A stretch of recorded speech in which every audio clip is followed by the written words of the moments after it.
Chamber of Commerce as its president and CEO, and we look forward to working with him. As you know, Columbia Comeback is a initiative of the County Board of Supervisors, and Chairman Matt Morrell asked the Chamber and CEDC to co-coordinate it, and we're glad to have Bill as a team member now and undertaking that role. I think many of you have seen that the governor has announced May 19th as the date on which there'll be significant lifting of restrictions to the COVID restrictions that the state put on last year and continues to adjust and adapt to. Bill, did you join us now? Yes, I'm on, Mike. Great. I just welcomed you and indicated that Matt Morrell had asked the Chamber and CEDC to coordinate these efforts, both with the website, answering individual questions of businesses and residents, and then holding these calls. So I wanted to welcome you and invite you to say a few words. Well, thank you, Mike. It's great to be here. I wanted to let you know what you sent out last week on the Columbia Comeback business reference information dated last week. This is exactly what we're being asked about at the Chamber. Everybody wants to know what date they are going to be allowed to be open. They're asking a lot of questions about when unemployment benefits are going to be running out.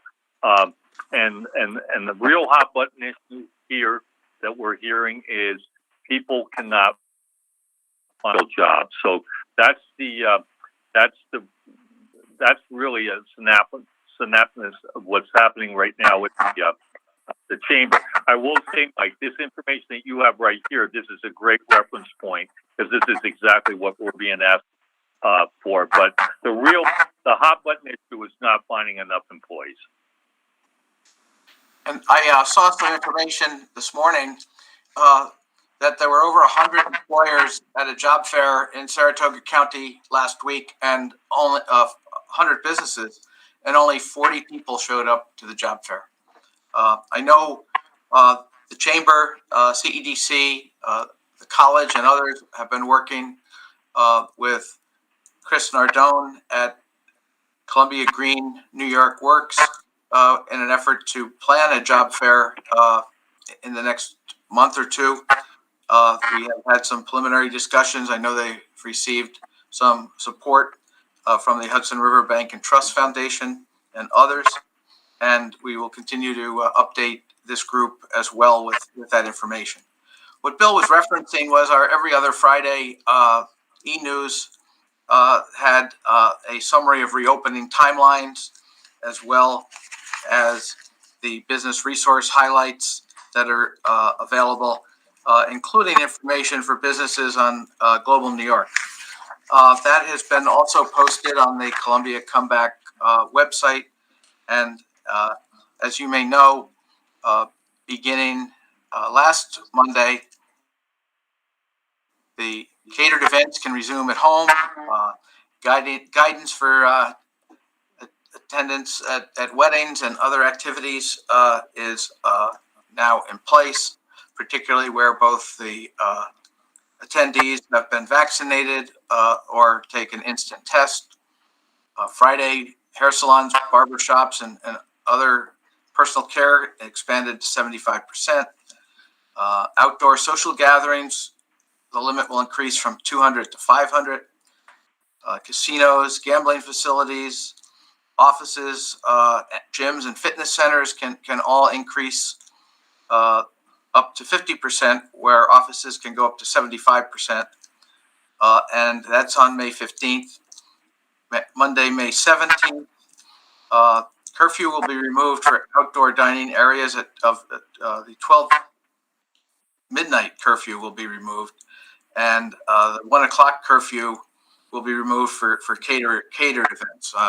I'm not sure any of us on this call will be impacted adversely either way by those two, but we might have a prom or a wedding or a special event to attend that will keep us out till 12 or 1 a.m. in the morning. Next Wednesday, a week from Wednesday, Wednesday, May 19th, that's when the governor has really pulled back many restrictions, including social gathering limits, both non-residential and at home. But the main restriction that still is in place that has gotten a number of businesses concerned about whether the lifting of those restrictions will really have a real impact on them is that while those restrictions will be lifted, you still must maintain the required social distance of 6 feet. So particularly in smaller establishments, particularly in restaurants that might have been in converted homes or other buildings, many businesses, particularly restaurants, have found that doesn't allow them to really expand to the 50, 75, or even 100% capacity. We have had a number of inquiries with respect to performing arts, both the indoor and outdoor, and continue to work with those groups. And then beginning Monday, May 31st, at the end of the month, all the curfews will be lifted. And beginning September 14th, we can all get on the train and go to Manhattan and see a Broadway play at 100% capacity. So, this goes on and on. There's so many nuances that we encourage you to go on the website, hit the link to New York, Forward New York, and if you have questions, get back to us. As you're aware, the SBA has run out of PPP money, and so we've had a number of panicked businesses call. There are a few CDFIs, community development financial institutions, that are still able to take applications. But while they're taking applications back from the SBA in the cases that we're aware of. The Restaurant Revitalization Fund is opened. Again, the applications were staggered based on additional eligibility requirements so that smaller groups could go first. You'll find that application process has been open for a week, and there's been a lot of activity. You'll see in the press that there are a lot of applications in play. And if you're in that situation and haven't applied, we really encourage you to do so. I know Bill and I have both had a lot of inquiries from our restaurant tours throughout the county and certainly in Hudson.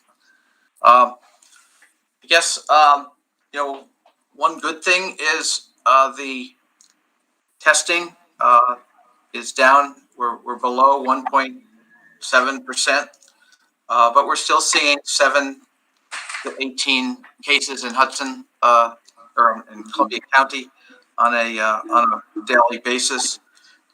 Again, there's small spikes here and there, but overall, we can see that. I believe I saw today that the governor's office reported 60% of New York have had at least one shot. I saw some numbers last week that 50% of the residents of Columbia County have had at least. Again, I saw yesterday we had 465 deaths in the country on Saturday. So while we are seeing the restrictions being lifted, more people being vaccinated, there's still obviously a level of risk that justifies continuing to require 6-foot distancing and awareness. Bill, did you have anything you would like to add? Mike, I just wanted to say that a few years ago, long before I came on board here, the Chamber partnered with Questar for high school graduates that were planning on going immediately to work. They were not going on to attend college. And they did kind of like a draft ceremony, similar to what you see in the sports world. And kids would come out and they would sign an agreement that they were going to go to work for Ginsburg's or go to work for this construction company, whatever. We've been asked to revitalize that. And Star, quite honestly, said they would really be interested in starting it back up next year. But this year they're overwhelmed with COVID issues still. But we're taking ourselves at the chamber. We're going to contact the school districts and see if the school districts are interested in providing us a list of some folks that would like to go directly to work. And we heard about them this morning. They're very interesting. So we're going to try to form a pipeline that some of our local businesses can tap into, probably in the June time frame at graduation time. So I'll report back on that. But that's one thing I wanted to add, that we're trying to help out wherever we can to fill these jobs in the area. Thank you, Bill. Dr. Drummer, you're on the call. Thank you again for being a loyal participant in these discussions. There was some news out of the governor's office. Share that with us. Absolutely. I found out about it by eating lunch and watching The Crawl on the news feed at noon. So what's happened is that all SUNY and CUNY colleges and universities will be requiring every student to have a COVID-19 vaccination before taking classes at our campuses. So really, really great news for the colleges. I'm glad we're in this with CUNY. That's wonderful. I don't know what kind of pushback we're going to have, if that's going to affect our enrollment or not. I'm a little concerned about that because, as you know, there are a number of people who don't want to be vaccinated. And I know there are probably many, many questions that will arise because of it. For example, if you have a religious, issue, I presume what it's going to be is exactly what we do now with the required immunizations against measles and rubella and mumps. You can't be a student at Columbia Green without coming in with an immunization form, and people who have a religious exemption have to file it with the state. So I presume that's what's going to happen, but that's all I know. I didn't have advanced notice about this, but I'm very delighted that we're on the bandwagon with some of the other colleges and universities around the country that already announced this several weeks ago. Thank you. The other aspect that was included in that press release was the statewide positivity rate reported at 11 o'clock this morning was 1.4%, and the continuation, which is a continuation of a lower trend going back to mid-October. And at the same time, there were, as I mentioned, 465 deaths nationwide. There were 27 deaths on Saturday here in New York. So, again, we're feeling good, and we're going to be able to be outside. And, I think our sales tax continues to stay up. Our mortgage recording tax and home sale numbers are still very strong.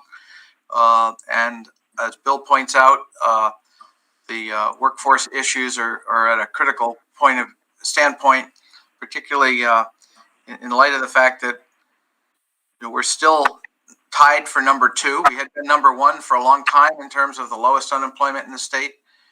Tompkins County, where Ithaca is the county seat, is pulled ahead of us, but marginally, and we're in the number 2 position with Yates County. But it's there's not anyone we've talked to who hasn't put out a job notice and had difficulty finding someone. We put out a marketing assistant position, and we only had 4 or 5 people apply, and we did digital ads, and we did Indeed. So it was. I think there's some talk that the supplemental unemployment is causing this, but it's beyond that. That there's there may be a portion of the issue there, but we had some of these issues before COVID, and they're just exacerbated now. Did anyone on the call have any questions or comments they'd like to share?